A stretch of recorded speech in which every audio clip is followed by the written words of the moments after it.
A lot of people ask me what I use for my soil blocks. Do not come at me.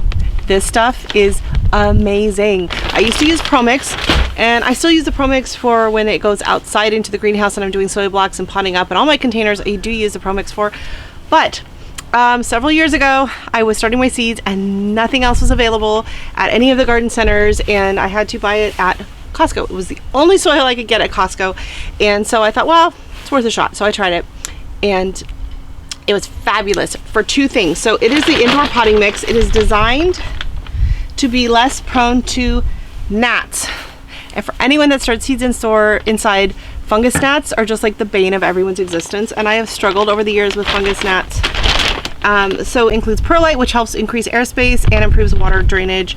And it does not have like a lot of bulk and mulch. So many of the potting mixes have so much like chunks of wood and mulch and stuff in here.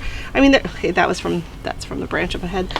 There are a few that are in here, very small, that I can just kind of pull out. But if I was using a regular potting mix, I would have to sift it before I can use it with the mini soil blocks. Not so much with the bigger soil blocks, but with the minis, I would definitely have to sift it. With the indoor potting mix, I do not have to sift at all for any of it. And I have not had a single fungus gnat in my grow room in 4 years.